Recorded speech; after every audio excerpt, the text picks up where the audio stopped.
ำคำยังยืนมาเก็บไว้กี่ลำในคำมาเจอจึงสั่งลาง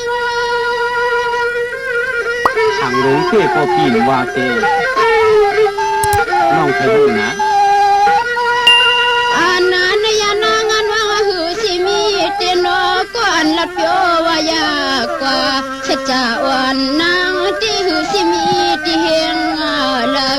ชื่อลือก็เสียงไว้เจอเยานาพี่น้องที่หาน้องเลยติขาพี่จุ่มแล้วกว่านั้นติสวงว่าพี่ดูยาลูน้องเพราะว่ายามาเยากันในไปเลยมีก็เลยดึงอันฮักเปียงเลี้ยงก็น้องฮักไปเสียงปิ่มสิมีไผที่หน้าน้องเลยติขา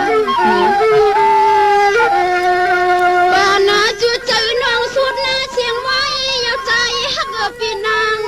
จวงมาหัวผ่านเนี่ยฮัลโหลเสียงความมนความเตะน้องเพียหันายาวน้องเฮือนเคยกลางค่ะเสียจาที่เฮือนที่เยี่ยมสิมีนาพุทธกามีเก็บไว้ก็เกลำมาอ่อนอันก็เลยผูเงีย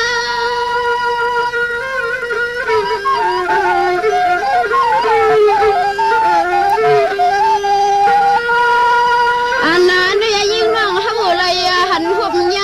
เย้าหือใครกาพักลอยพันยันหยัดเมืองจึงกวนขออันขอสวมขอความอ่อนใสปีเฮาลัดนี่น้องยิ่งหมอตีในโอ้ในโอ้เนี่ยจุ่มอย่างน้องเอ๋ย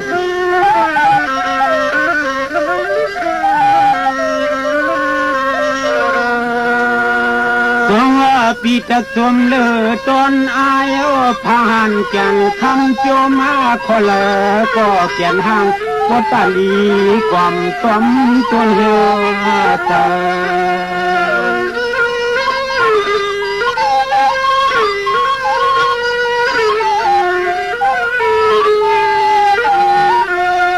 ตัวเย็นนางพายาพาเตอตัวเนื้อขิงน้องพอลูกปิงกว่าหลายย้อน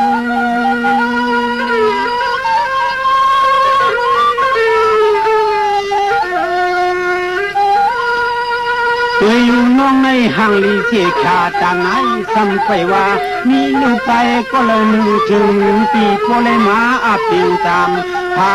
ข้างนอนตัวสืบขอน้องในปกของห้างยกขาดกูลูกใจคุณจรกันอยู่ในข้าพี่ในอย่าว่าข้างนอกแต่นั่นข้านอกก็ยังมีสิทธิ์ข้าพี่ร้องขาดอยู่น้อง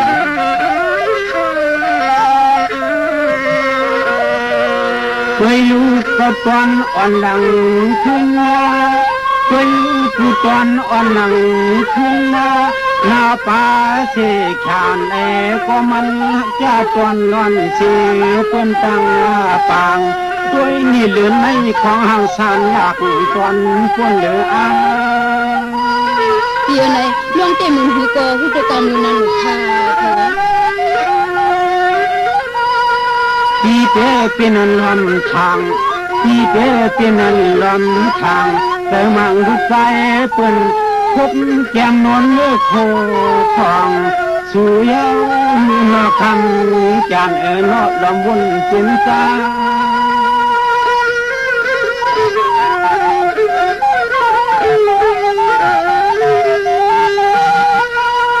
เลี้ยวในเปลี่ยนตู้ก็ป่าหูสาวผู้ชาย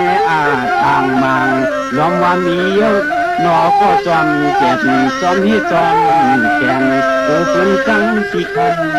แล้วนอนพี่ในที่นั้นเตอย่าทำว่าสิกันพาพี่ที่หาน้องติขา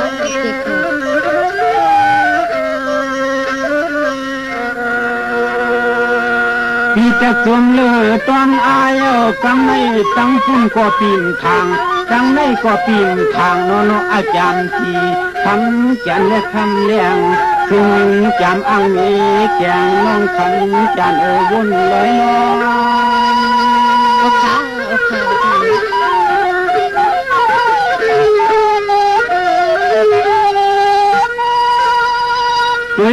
เลยมืดจีจึงวางพักกันเหนียวเสกองเสกชาอย่าไปให้พอเลยกว่าปิงกว่าเปียดรู้นอกคำจันก้อยคำปีคืนลาปอย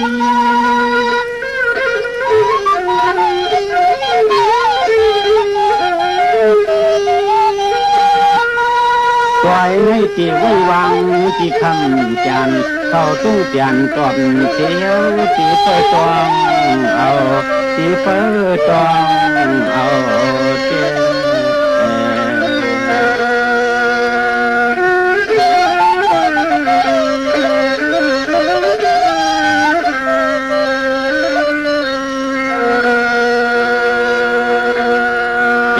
แต่ในข้อปีนี้ขนาดน้อง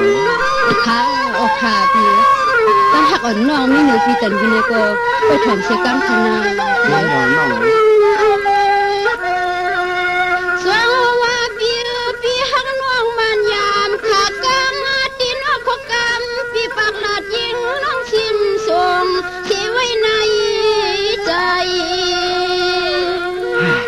พี่หนาน้องตัวข้าทุ่มแล้วทุ่มคิดถึงพี่น้องอันในตังหักสูในไผ่ไขมาอยากเก้ากะหือก็เฮาอำปันหามันลอยที่หนาน้องเอ้ยข้า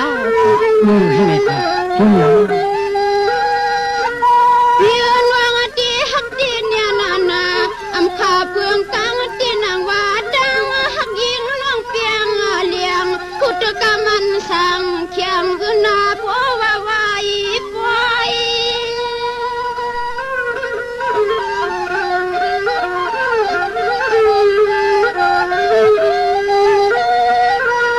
คือให้พอละเหมือนยังมันขอสักขอพอยปิดสายหยดแดงน้ำเงินจืนตวนน้องเฮาฮักเสียยาวนอตอมเลยปวง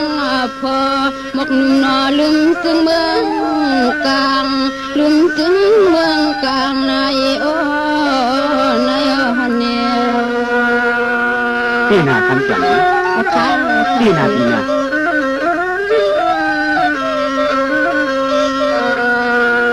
พี่สมาพี่สวรรค์ฮักกะสีน้องอยู่มันพี่พันไว้วางให้นางฮักเบียงเลี้ยงเสียปีพุทธกัดตินยามให้กรรมข้าปีก็คำยามไหน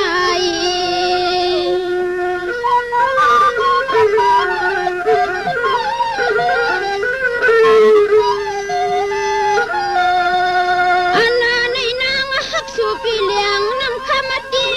กี่เสียนใจน้องต้นยังเมื่อกินเมื่อนานเมามีเมื่อลงลืมอันโลที่หาคำจันเอ้ยพี่เจ้าข้าเหมือนดังพบหลังต้อนนาพี่นาข้าพี่น้องฮักยาวอำไข่กังค่ะเสียจ่าพี่ตังน้องอย่าให้มันเฟืองอย่าให้มันเฮืองไงนางไข่น้ำนองซึมแค่น้องเอ้ย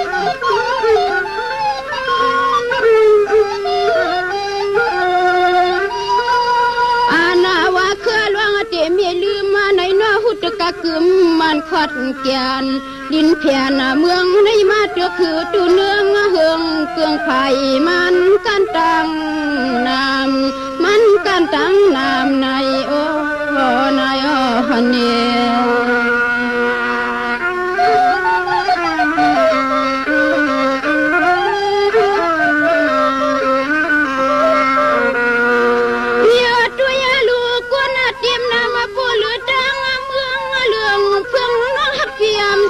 เก็บตังไผ่แต่ที่หาคำจันเอ้ยแต่จิตขาดตัวเมียเนี่ยขาคิมขึ้นกว่าคำยำไหนนางหักกำเสียนใจหือใครด้วยพักกำก็ดังอ่ำติ้งเปื้องยานก้าวตัวเมียคำจันเอ้ย